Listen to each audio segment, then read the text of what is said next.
오늘은 사도행전 27장 13절부터 15절, 18절부터 26절을 본문으로 해서 인생의 풍랑을 만날 때, 이런 제목으로 하나님 말씀을 함께 살펴보겠습니다. 인생 항로라는 말이 있죠. 세상이 바다이고 그 바다 위에 살아가는 사람들을 배로 비유해서 인생에 대한 여러 표현 가운데 하나로 인생 항로. 그래서 모두가 자기 나름대로 목적지, 항구를 향하여 부지런히 항해를 합니다. 누구나 항해하는 도중에 크고 작은 바람과 파도를 만나기도 해요. 어떤 사람들은 항구까지 잘 도착하는 사람이 있고 또 다른 사람은 중간에 파선하는 경우도 있습니다. 오늘 본문은 바울이 죄수의 몸으로 배를 타고 로마로 가는 과정에 풍랑을 만난 사건을 기록하고 있어요. 고대에는 일반 동력 중에서 바람의 힘으로 이제 다 배가 항해를 하니까 돛을 달아 바람의 힘을 이용해서 항해를 합니다. 그래서 순풍이 불면은 이름 그대로 순풍에 돛단 듯이 순항을 하고 역풍을 만나면은 고전을 면치 못했습니다. 4절에 한번 보면은 27장 4절에 또 거기서 우리가 떠나가다가 뭘 만났어요? 맞바람, 역풍입니다. 맞바람을 피하여 구브로 해안을 의지하고 항해하여 맞바람을 만났습니다. 그 다음에 7절과 8절에는 맞바람을 만나다 보니까 7절에 배가 더디가, 그 다음에 여러 날 만에, 그 다음에 간신히 그렇게 나와요. 다시 8절에도 간신히 그 연안을 지나 미항이라는 곳에 이르니 라세아시에서 가깝더라. 이 지금까지 잠깐 몇 구절만 보아도 바울이 가이사랴에서 출발해서 로마로 가는 초반 항해가 쉽지 않았음을 묘사하고 있어요. 이것은 오늘날 우리가 인생을 살아가는 인생 항로에서 바울과 그의 일행들이 초반 항해에서 경험했던 이것처럼 우리의 삶도 만만하지 않다. 지금까지 살아오면서 여러분과 저는 크고 작은 인생의 풍랑을 많이 만났습니다. 인생의 항로길에서 중간에 파선하는 사람들도 있는데 인생의 풍랑을 만날 때 어떻게 하면은 파선하지 아니하고 피안에서게 건너편 항구, 하늘 항구에까지 포구까지 우리가 이룰 수 있는가? 그것을 오늘 좀 몇 가지를 살펴보겠습니다. 인생의 풍랑을 만날 때 우리는 어떻게 해야 하는가? 첫째, 영적 지도자의 권면을 따르라. 따릅니다. 영적 지도자의 권면을 따르라. 여기 이제 9절부터 12절에 그 말씀이 기록되어 있습니다. 여기 9절 보면은 여러 날이 걸려, 이것은 여러 날이 걸려 하는 이 말은 미항까지 이제 왔어요. 어떻게? 간신히 이제 미항까지 왔는데 여러 날이 걸려 이 말은 미항에서 체류하면서 이제 겨울이 다가오기 때문에 어떻게 할 것인가, 그것을 의논하면서 시간이 많이 지난 것을 의미해요. 여러 날이 걸려 금식하는 절기가 이미 지났으므로, 여기 금식하는 절기는 대속제일이요. 대속제일은 10월 하순경입니다. 바울이 여행할 당시에 지중해 상황은 보통 11월부터 그 다음 해 2월까지는 지중해 전역에 강한 바람과 높은 파도가 있기 때문에 선박들이 거의 항해를 하지 않습니다. 그러니까 이미 미항에 도착해서 어떻게 할 것인가 의논하면서 여러 날이 지내서 금식하는 절기까지 이미 지났기 때문에 그들은 이미 11월로 접어들고 있는 상황이에요. 그럼 11월부터 내년 2월까지, 그 다음 해 2월까지는 강한 바람이 불고 높은 파도 때문에 항해하는 것이 거의 불가능한 상황이라. 그래서 9절에 여러 날이 걸려 금식하는 절기가 이미 지났으므로 그 다음 뭐라고 표현하고 있어요? 항해하기가 위태한지라. 그러면 이제 어떻게 해야 되는 거예요? 자,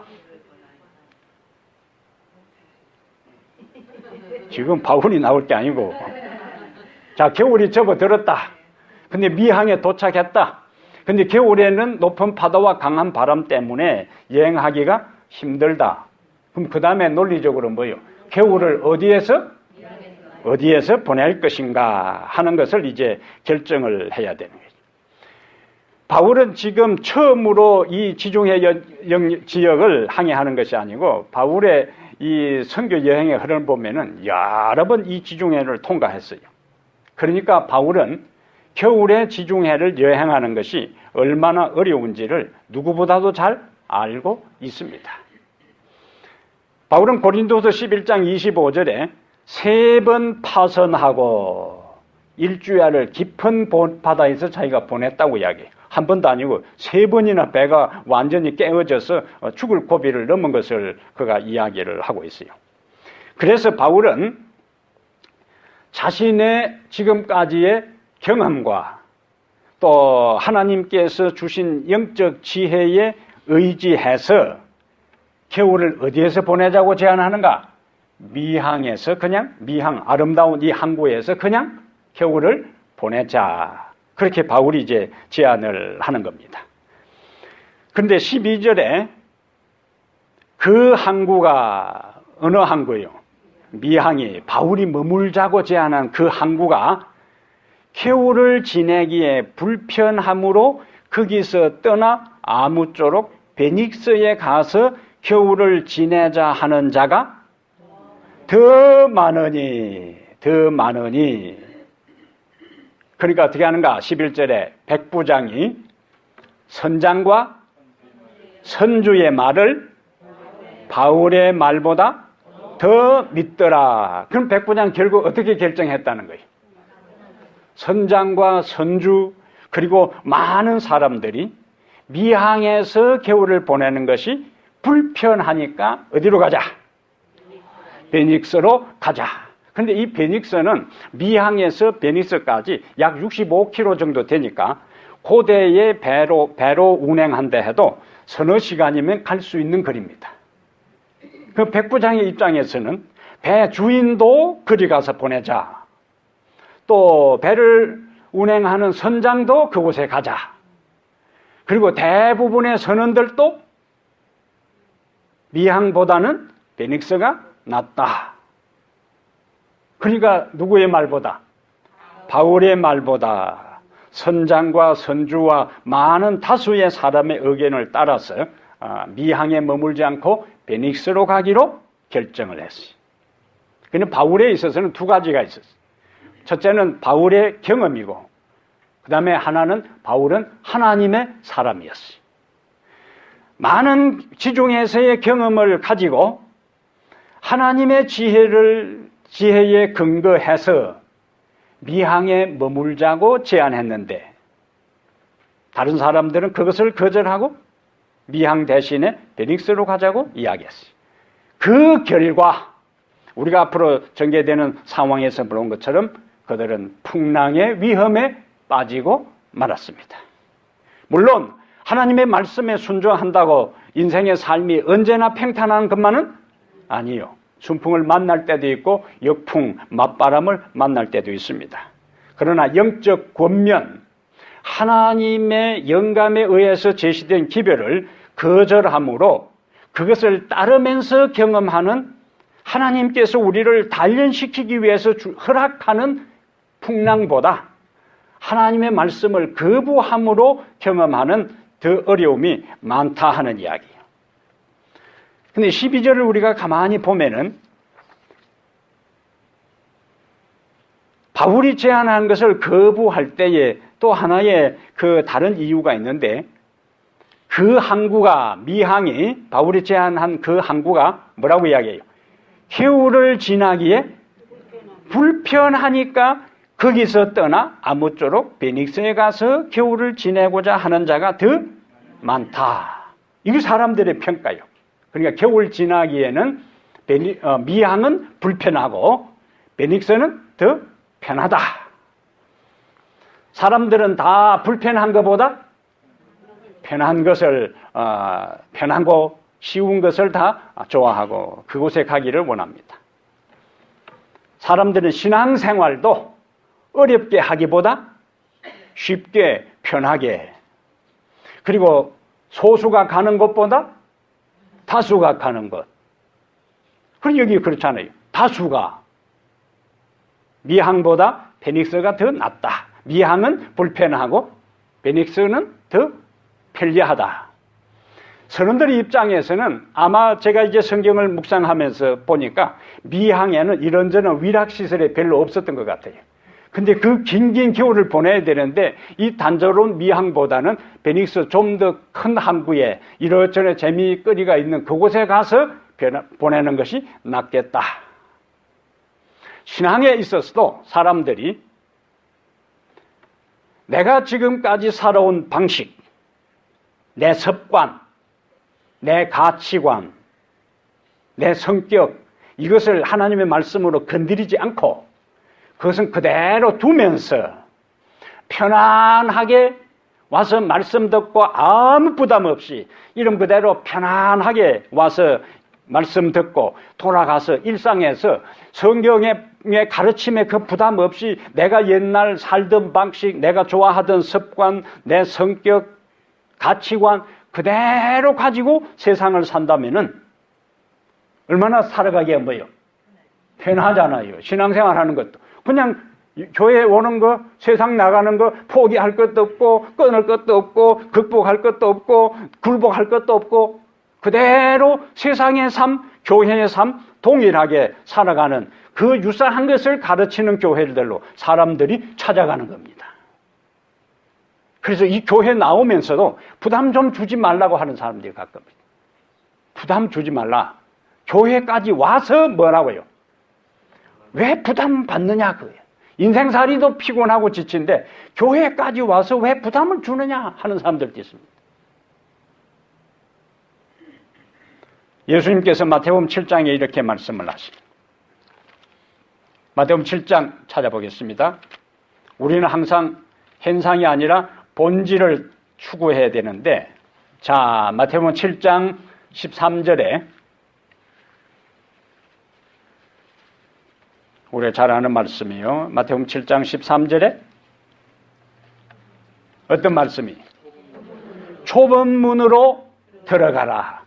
멸망으로 인도하는 문은 크고 그 길이 넓어 그리로 들어가는 자가 많고 생명으로 인도하는 문은 좁고 길이 협착하여 찾는 자가 적음이라. 바울 홀로 미항에 머물자고 했고 대다수의 사람들은 베닉스로 가자고 그랬어요. 미항에 머무는 것은 불편하고 베닉스에 가서 머무는 것은 편리하다고 이야기했어요. 그것이 오늘날 신앙을 하는 세계에서도 동일하게 적용되는데 예수님은 좁은 문으로 들어가라. 멸망으로 인도하는 문은 크고 그 길이 넓어 그리로 들어가는 자가 많고 그 길이 넓고 들어가는 자가 많다는 것은 그렇게 가는 길은 편안하는 거예요. 쉽다는 거예요. 포기할 것도 없어요. 넓은 길이니까 걸릴 것도 없어. 그러나 생명으로 인도하는 문은 좁고 길이 협착하여 찾는 자가 적음이라. 종종 석회암 동굴을 우리가 이제 구경할 때에 어떤 데는 이제 조그마한 구멍에 뭘 기어서 통과할 때도 있어요. 그러면은 자기가 이런저런 짐을 많이 가지고 있으면은 그것을 통과할 수가 없습니다. 통과하려면은 그 너머의 아름다운 세계를 보려면은 어떻게 해야 되는가? 내가 가지고 있는 짐을 벗어나야 되는 거죠. 그것을 포기하기 싫으면은 그 너머의 세계를 구경하는 것도 포기해야 되는 겁니다. 생명으로 인도하는 문은 좁고 길이 협착하여 이것은 가기가 쉬운 것이 아니라는 거예요. 그러니까 찾는 자가 적어요. 그러나 그 결국은 생명이고, 문은 크고 길이 넓어 들어가는 자는 많지만은 그 마지막은 멸망이다. 이러한 모습을 우리는 보면서 신앙인은 신앙의 세계는 어느 길이 편리하냐, 어느 길이 부담을 덜 주냐가 아니요. 신앙인은 편리함을 추구하는 것이 아니라 하나님의 뜻이라면은 불편하더라도 그 길을 가는 것이고, 신앙인은 다수를 추구하는 것이 아니라 소수라도 그 길이 옳은 길이라면은 가는 사람들이 신앙인입니다.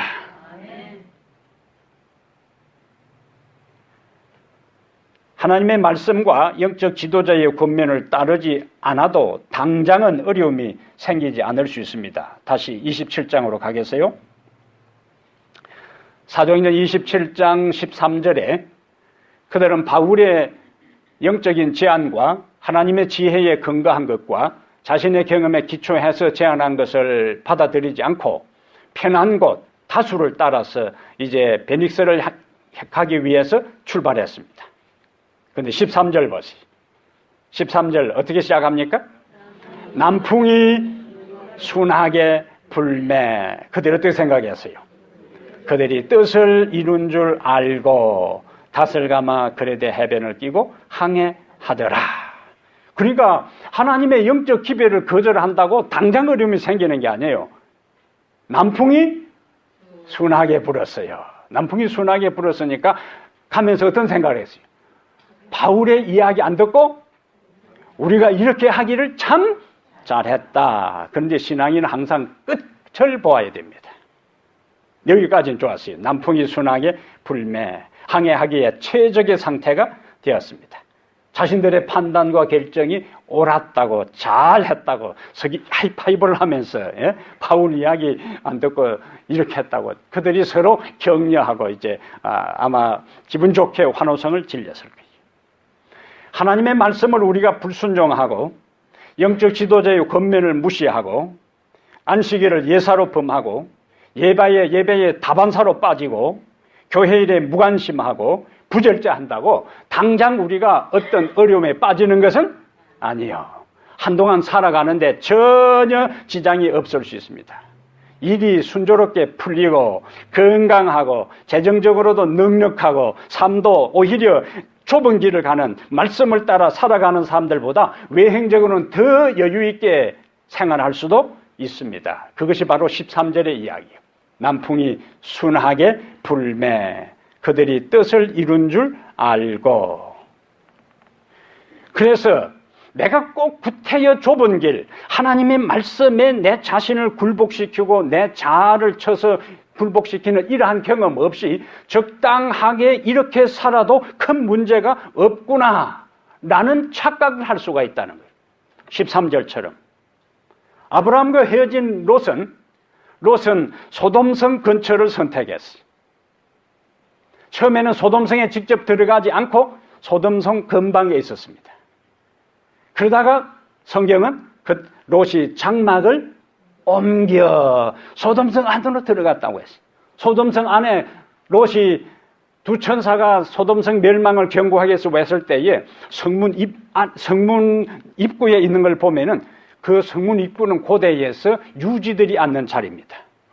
그래서 롯은 그곳에 가서 열심히 노력해서 그 소돔성에 뭐가 된 거예요? 유지가 되었어요. 남풍이 순하게 분 것입니다. 그런데 결국은 어떻게 되었어요? 모든 재산도 잃었어요. 아내도 잃었어요. 그 다음에 두 딸과 불명예스러운 관계를 통해서 비극의 주인공이 되고 말았습니다. 이스라엘 역사에서 이스라엘을 가장 괴롭혔던 모압과 암몬 족속이 거기에서 등장하게 돼요. 14절 보겠습니다. 남풍이 순하게 부는 것은 계속되는 게 아닙니다. 14절 어떤 말씀이세요? 얼마 안 되어 섬 가운데로부터 유라굴라라 하는 광풍이 그 다음에 크게 일어나니 배가 밀려 바람을 맞추어 갈 수 없어 가는 대로 두고 쫓겨가다가 얼마 안 가서 유라굴라라는 광풍이 대적합니다. 배가 표류하기 시작해요. 하나님의 말씀, 바울의 경험과 하나님의 영의 인도를 받는 바울의 권면을 무시한 결과예요.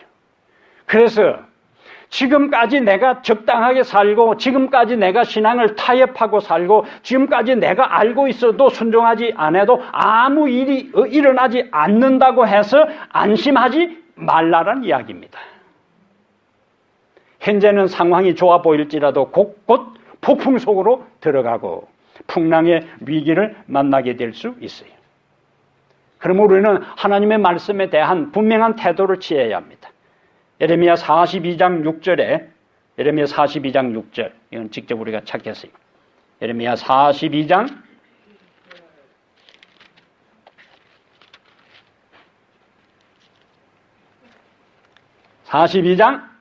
6절 보겠습니다.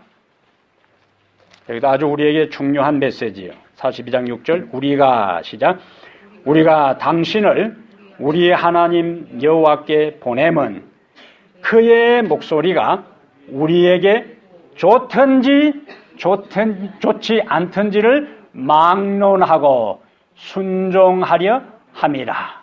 우리가 우리 하나님 여호와의 목소리를 순종하면 우리에게 복이 있으리다 하니라. 아멘. 하나님이 우리에게 말씀하시는 것이 부담이 되고 불편하고 그 좋든지 좋지 않든지 상관없이 뭐 하겠다고요? 순종하려 함이라. 그러면서 우리가 우리 하나님 여호와의 목소리를 순종하면 우리에게 복이 있으리다. 이 말씀 믿으시면 아멘.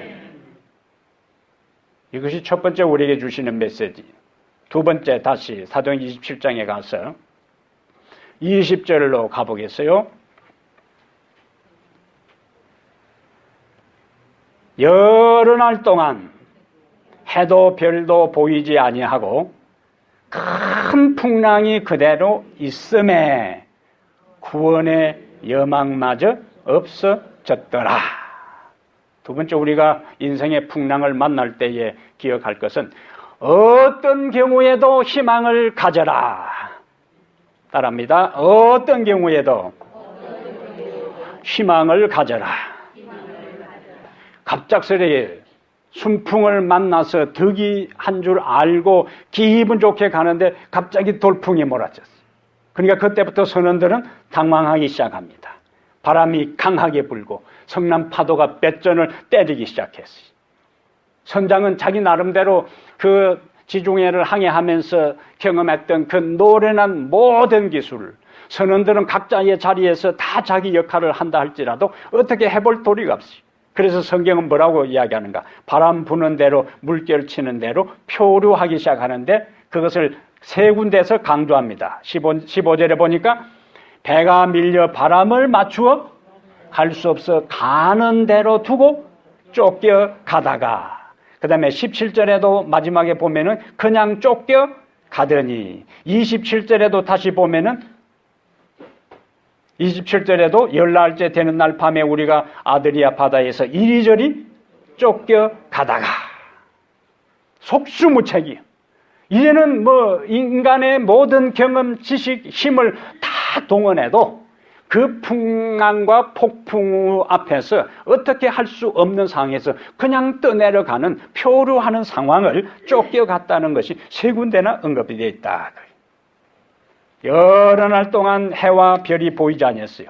고대에는 요즘처럼 레이더를 가지고 내비게이션을 가지고 방향을 잡는 것이 아니고 낮에는 해를 보고 밤에는 별을 보고 방향을 정했는데, 해도 보이지 않고 별도 보이지 않으니까 그들은 어디로 갈 길을 찾을 수가 없고 완전히 방향을 상실한 거예요. 이런 경험을 우리도 인생의 삶을 살아가면서 할 때가 있습니다. 사방에서 내 힘으로 어쩔 수 없는 문제가 파도처럼 밀려옵니다. 한 파도가 지나가고 나면은 또 다른 파도가 정신을 차릴 새도 없이 연속해서 밀려올 때에, 그때 우리는 방향을 상실합니다. 이때 쓰는 표현을 뭐라고 하는가? 우왕좌왕이라 그러고 갈팡질팡이라 그래요. 그래서 이리저리 그냥 휩쓸려 정신을 차리지 못하고 떠내려가는 인생이 되고 말아요. 이때의 사람들의 이제 반응이 있어요. 18절에 쫓겨가면서 그냥 표류하면서 갈팡질팡하면서 우왕좌왕하면서 우리가 풍랑으로 심히 애쓰다가 하는 거 보니까 문제가 해결이 안 됐다는 거예요. 그거 어떻게 하는가? 이튿날 사공들이 짐을 바다에 풀어버리고, 그 다음에 19절 사흘째 되는 날에 배의 기구를 그들의 손으로 내버리니라. 짐을 바다에 버렸어요. 그러니까 자기 짐 다 멀리 여행하기 때문에 나름대로 중요한 짐들을 잘 꾸려왔는데 그것도 다 뭐요? 버리고, 배를 다루는 장비도 다 자기들 손으로 다 버리고. 이것은요, 여러분 이 장면을 보면서 어떤 생각이 듭니까? 우리가 인생의 폭풍의 한복판에 있게 되면은 그동안 우리가 소중하고 가치 있고 귀중하게 생각했던 것들을 미련 없이 포기한다는 것이고, 그토록 중요하고 소중하게 생각했던 것들이 정작 내가 인생의 위기에 처하게 되면 나를 살리는데 그 모든 것은 무용지물이다. 그거지.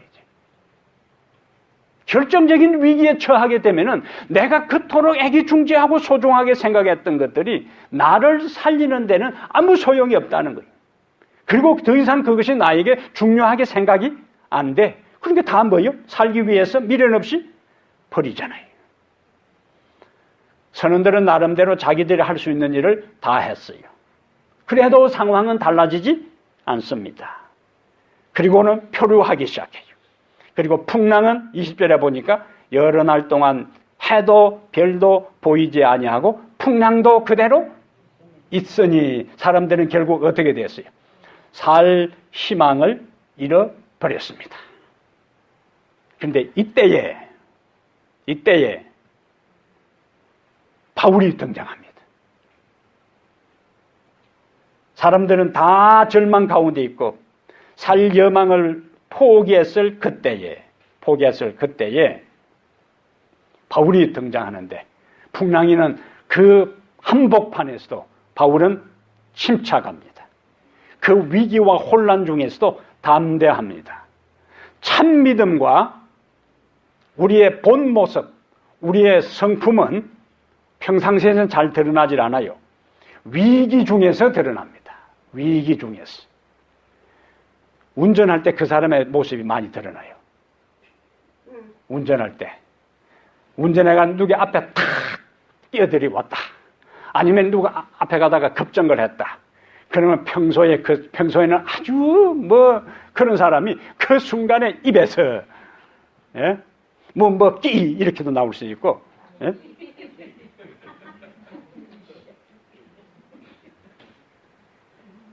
그 사람의 진짜 모습은 언제 드러난다고요? 위기와 어려움에 그 사람의 믿음과 그 사람의 본 모습과 그 사람의 성품이 위기 중에 드러나는 거예요. 평상시 우리의 삶이 평탄하고 순풍에 돛단 듯이 살아갈 때는 내 믿음의 상황과 내 본 모습의 상태와 내 성품이 어떤 상태에 있는지가 잘 드러나지를 않아요. 그런데 내 삶이 풀리지 않고 기도 응답이 지연되고 하나님은 침묵을 지키는 것처럼 보일 그때에 내 믿음이 어떤 상태에 있는지, 내 성품이 어느 지경에, 어느 상황에 있는지가 그때 드러납니다. 그런데 두 번째 우리가 생각할 교훈은 뭐라고요? 어떤 경우에도 희망을 가져라. 우리가 우리의 인생의 풍랑의 한복판에서 표류한 것처럼 보여도 하나님의 레이단망에서는 벗어날 수가 없습니다. 하나님의 레이단망은 우리가 가는 그 어떤 삶의 현장이라도 하나님은 우리의 삶의 현장을 포착하고 계세요. 그리고 때가 되면 우리의 삶에 개입하셔서 우리를 위기 중에서 구원해 주십니다. 제자들이 예수님의 말씀을 따라서 갈릴리 바다를 지나갈 때에 제자들은 그 풍랑 때문에 완전히 혼비백산해서 물에 수장될까 싶어서, 배가 침몰될까 싶어서 공포에 질리고 있었어요. 근데 예수님은 육지에서 인류를 위한 구원을 위한 기도와 제자들을 위해서 기도하다가 그 갈릴리 한복판에서 표류하는 제자들을 잊지 아니하시고 서둘러 물 위로 걸어서 공포에 사로잡혀 있는 제자들에게 다가가고 있는 모습이 마태복음 14장에 나타나고 있잖아요. 제자들은 이제는 다 죽었다. 그런데 다 죽었다 하는 순간에 예수님께서 그 풍랑이는 바다 위로 걸어오셨어요. 성경의 저자는 그것을 의도적으로 바다 위로 걸어서 제자들에게 온다는 걸 강조하는 것은 제자들에게 풍랑이는 바다는 그들의 그 실력과 그들의 바다 경험 가지고는 벗어날 수가 전혀 없지만은 예수님은 그 풍랑이는 바다 위로 걸어오셨다는 것은 예수님에게 그 모든 것은 아무런 장애물이 되지 아니하고 그 풍랑이는 바다마저도 예수님의 능력의 손 안에 있다는 사실을 성경의 저자는 강조하고 있는 것입니다. 하나님의 구원의 레이더망에서 우리는 절대로 벗어나지 않기 때문에 내 주변에 둘러보아도 아무도 없고 더 이상 내 힘으로 어쩔 수 없는 상황이라도 하나님은 나를 보고 계시고 하나님은 내 인생에 때가 되면은 개입하셔서 내 삶의 절대절명의 위기에서 해결해 주실 것을 알고 희망을 갖게 되기를 바랍니다. 하버드 의대에 그루프만이라는 이 유명한 의사가 있는데 이분이 여러 분야에 연구한 것 가운데 희망이 어떻게 우리 몸에 생리적 작용을 일으키는가.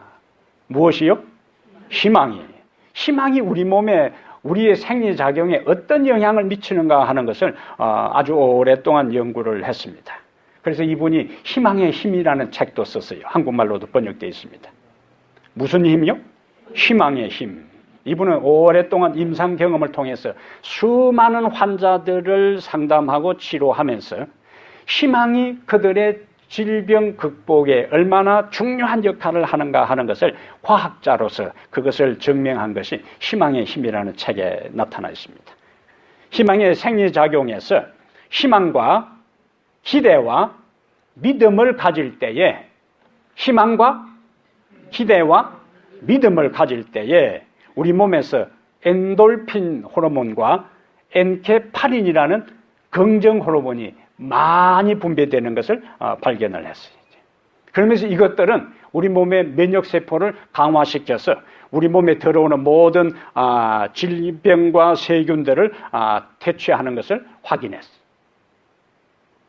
그러니까 희망을 갖는 사람과 희망을 갖지 않는 사람, 그럼 희망을 품으면은 또 우리 몸에 스트레스 호르몬이 코티솔이라는 스트레스 호르몬이 나오는데 희망을 품게 되면은 스트레스 호르몬이 감소하는 것을 또 발견했다는 거예요.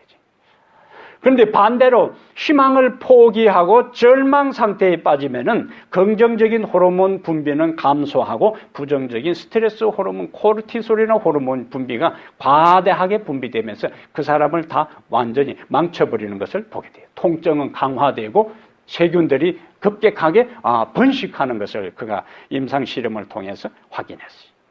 무엇이 중요하다고요? 어떤 상황 속에서도 뭘 가져라?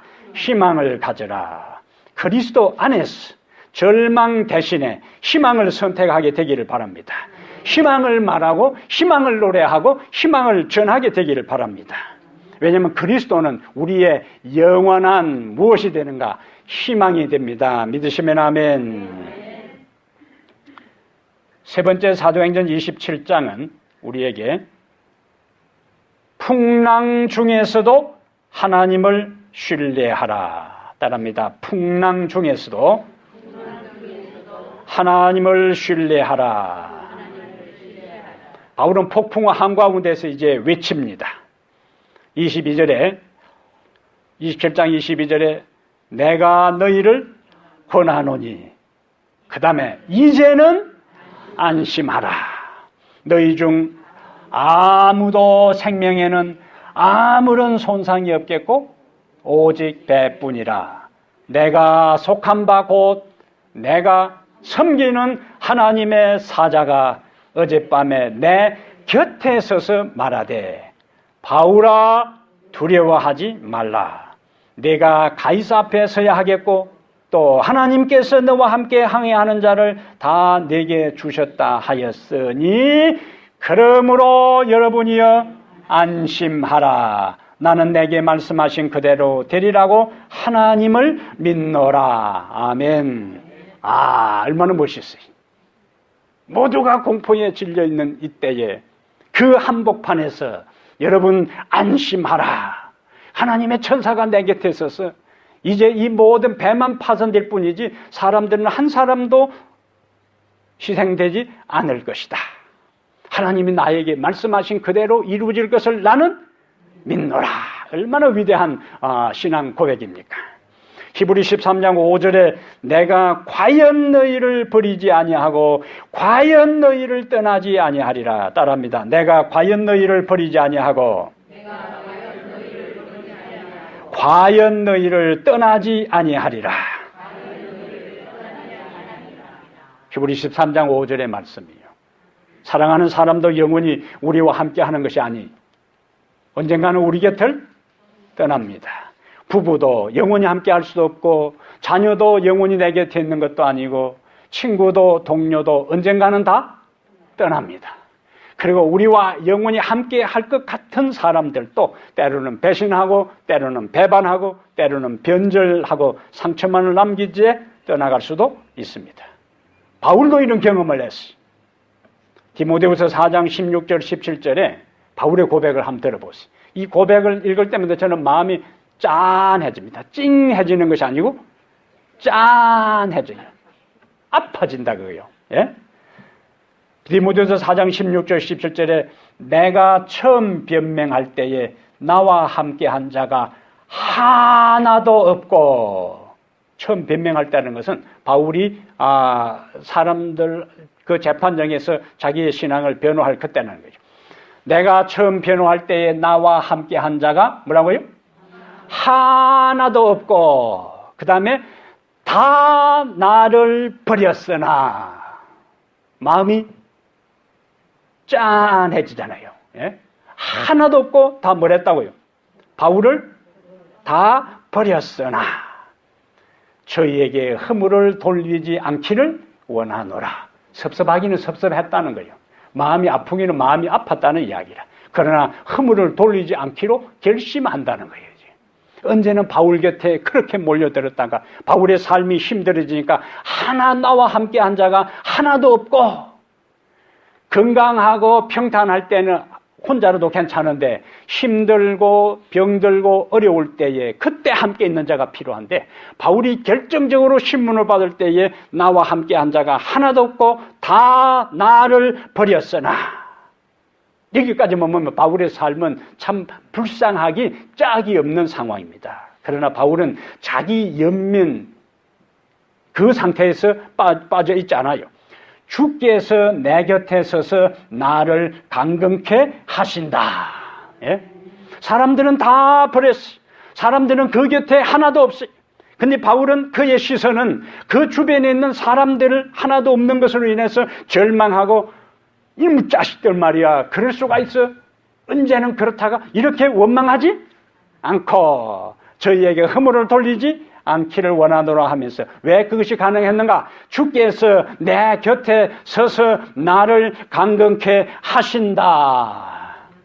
여러분의 삶에 있어서 믿었던 사람에게 배신당하고 주변에 이 사람 저 사람 다 떠나가고 이 세상에 혈을 단신 홀로 있는 것처럼 보이고, 그 큰 넓고 큰 바다에 일녀편주처럼 나 홀로 있는 같은 생각이 들 때에 주께서 내 곁에 서서 나를 강건케 하신다, 이 고백을 하게 되기를 바랍니다. 그래서 우리는 그분의 임재의 약속이 있기 때문에 우리는 최악의 상황에서도 그분을 신뢰할 수가 있어요. 하나님이 어떤 약속을 하셨는가? 여기 24절에 보면은 바울아 두려워하지 말라. 네가 가이사 앞에 서야 하겠고. 가이사 앞에 서려면 바울이 탄 배가 파손되어서 바울이 죽으면 안 되잖아요. 그러니까 네가 가이사 앞에 서야 하겠고 하는 것은 누가 한 이야기인가? 하나님이 하신 말씀이. 앞에 23장 11절에 네가 가이사 앞에 가서 증언하리라고 하나님이 말씀하셨어요. 그럼 바울은 이 사명을 마치기 전에는 죽을 수가 없는 겁니다. 바울아 두려워하지 말라 하는 이 말은 바울도 처음에는 두려워했다는 거예요. 그러나 바울이 두려움에서 벗어날 수 있었던 것은 23장 11절과 24절에 네가 가이사 앞에 로마 황제 앞에서 나의 진리를 간증해야 될 그 사명이 있기 때문에 너는 죽지 않을 것이라는 하나님의 약속 때문에 그는 두려워하지 않을 수가 있었습니다. 우리의 삶의 상황이 어떻게 전개되더라도 우리가 마지막까지 붙들어야 할 것은 환경을 바라보고 사람을 신뢰할 것이 아니라 우리에게 하나님이 하신 약속, 말씀, 그것을 마지막 순간까지 붙잡고 살아가게 되기를 바랍니다. 어떤 폭풍도 하나님의 계획을 막을 수가 없습니다. 우리의 당하는 현재의 어려움이 내 인생을 침몰할 것처럼 보여도 우리는 두려워할 필요가 없어요. 주님 우리에게 말씀합니다. 네가 가진 짐을 잃을 수도 있다. 네가 가진 배의 장비를 잃을 수도 있다. 네가 가진 인생의 배를 잃을 수도 있다. 네가 물에 젖을 수도 있다. 그러나 내가 너와 함께 하기 때문에 내가 너를 건지겠다. 내가 너를 통하여 이루고자 하는 목적이 있기 때문에 이 시련을 통과하게 할 것이다. 이 말씀 붙잡고 살아가게 되기를 바랍니다. 감리교 창시자 요한 웨슬레는 미국의 신대륙의 조지아주에서 선교 사역을 하기 위해 대서양을 횡단하고 있었습니다. 1736년 1월 25일에 대서양 한복판에서 심한 폭풍을 만났습니다. 여기 사도행전 27장처럼 큰 도시 찢어지고 산더미 같은 이 파도가 가판 위를 덮쳤어요. 이미 그 당시 옥스퍼드 대학을 졸업하고 최고의 엘리트로서 목사 안수를 받고 지금 선교를 하러 가는 이 요한 웨슬러도 그 풍랑 앞에서 완전히 공포에 사로잡히고 있는데, 그런데 그 풍랑 한켠에서 그 가판 한쪽에서 약 25명의 사람들이 시편을 읊조리면서 하나님께 찬양을 하고 있었습니다. 그 속에 있는 여자들도 그 가운데 있는 어린아이들도 아무도 당황하고 동요하지 않고 두려워하지 않고 가장 평온을 유지하면서 하나님을 찬양하고 있었습니다. 이들이 독일에서 온 모라비안 교도들입니다. 모라비안 교도들은 아주 성경의 가르침을 정통적으로 믿는 경건주의자들이라 그래요. 나중에 그 풍랑이 지나가고 난 다음에 웨슬리가 그들이 가서 물었습니다. 당신들은 두렵지 않았습니까? 우리는 두렵지 않았습니다. 어린아이를 붙잡고 물었습니다. 너는 두렵지 않았니? 저는 두렵지 않았어요. 여자를 붙잡고 물었습니다. 당신은 두렵지 않았냐? 두렵지 않았습니다. 하나님을 우리가 믿고 신뢰하는데 이 모든 풍랑과 폭풍도 하나님의 손 안에 있는데 왜 우리가 두려워하겠냐고 그들이 한결같이 대답을 했습니다. 하나님께서 오늘 우리에게 이와 같은 믿음 주시기를 바랍니다. 이와 같은 평강 주시기를 바랍니다. 어떤 인생의 폭풍과 풍랑 가운데서도 평온함을 유지하고 예수의 평강을 유지하고 예수님께서 하나님을 절대적으로 신뢰하는 가운데서 파도치는 그 배 안에서 잠을 주무셨던 그 하늘의 평강이 오늘 여러분과 저의 삶에 있게 되기를 바랍니다. 우리는 인생의 항로에서 하늘 본향 항구를 향하여 가는 사람들입니다. 항해하다 보면 크고 작은 인생의 풍랑을 만납니다. 그때에 주의 말씀에 순종하고 영적인 권면을 항해의 지침으로 삼게 되기를 바랍니다. 그리고 어떤 상황에서도 무엇을 잃지 말고 희망을 잃지 말게 되기를 바랍니다. 그리고 풍랑 중에서도 하나님을 신뢰하고 살아간다면 우리는 인생의 풍랑에서 파손되지 아니하고 하늘 본향 항구에 이르게 될 것입니다. 오늘 여러분과 저가 이 인생의 풍랑 속에서도 다 그 풍랑을 통과하여 모두가 우리를 기다리고 있는 하늘 본향 항구에 이르게 되는 축복의 사람들 되기를 주의 이름으로 축복합니다. 하나님 아버지, 우리 모두는 이 세상의 바다에 연약한 인생의 배를 가지고 항해하는 인생 항로의 순례자들입니다. 여행객들입니다. 누구에게나 삶의 과정에 있어서 이 고해 같은 인생을 살아가는 과정에 크고 작은 풍랑과 폭풍과 파도를 만날 때가 있습니다. 주 하나님, 그러한 때에 우리에게 어떻게 그 인생의 풍랑을 만날 때 하늘 포구 항구에까지 이를 수 있는지에 대해 오늘 우리에게 말씀해 주시니 감사합니다. 하나님의 말씀을 접혀두고 편한 것을 추구하고 말씀이 가르치는 것을 부담스러워하고 넓은 길을 가기를 원했던 우리의 삶, 또 그 넓은 길을 한동안 간다고 어떤 어려움이 없는 것으로 인하여 하나님의 말씀을 따라 살지 아니해도 문제가 없다고 착각했던 우리들 자신을 오늘 다시 한번 일깨워 주시니 감사합니다. 다수를 따라 살아가는 것이 아니라 소수라도 옳은 길이면은 그 길을 가게 하시고, 좁고 협착한 길을 찾는 이가 적고 포기하고 굴복해야 할 것이 많은 길이라 할지라도 그것이 영생으로 이르는 길이고 생명으로 이르는 길이고 하늘과 연결된 길이라면은 그 길을 선택하여 가게 하여 주시옵소서. 살아있는 물고기만이 흐르는 물을 역류하여 거슬러 올라갈 수 있는 것처럼 우리 속에 예수의 생명이 있어서 거친 세파와 모든 죄악의 세속의 물결에 휩쓸려 떠내려가는 인생이 아니라 하늘을 향하여 저 높은 곳을 향하여 결단하고 힘들고 어렵고 고달프고 고단해도 그 가운데서 포기하지 아니하고 하늘을 향하여 가는 저희들이 되게 해 주옵소서. 인생의 한복판에 우리가 처했다 할지라도 하나님의 구원의 레이다망에서 우리가 절대로 벗어날 수 없음을 알고 희망을 갖게 하시고 절망의 상황 속에서도 주님을 절대적으로 신뢰하여 마지막 최후의 구원에 이를 수 있도록 우리를 일깨워 주시옵소서. 먹이 숙인 하나님의 존귀한 하나님의 아들과 딸들, 인생의 크고 작은 풍파로 인하여 지치고 시달리고 또 마음에 체념하고 절망한 자들이 많이 있사오니 소망을 주시고 다시 한번 믿음의 허리띠를 둘러매고 말씀 의지하고 붙잡고 환경에 의하여 흔들리지 아니하고 내면 속에 충실한 하나님의 성령의 음성에 귀 기울여 끝까지 믿음의 길을 가 최후의 승리자 되게 하옵소서. 이제는 우리 주 예수 그리스도와 그리스도의 은혜와 우리 하나님의 무한하신 사랑과 성령의 언제나 함께 하심이 우리 모든 성도들에게 함께 해 주시옵기를 예수 그리스도 이름으로 축복합니다. 아멘.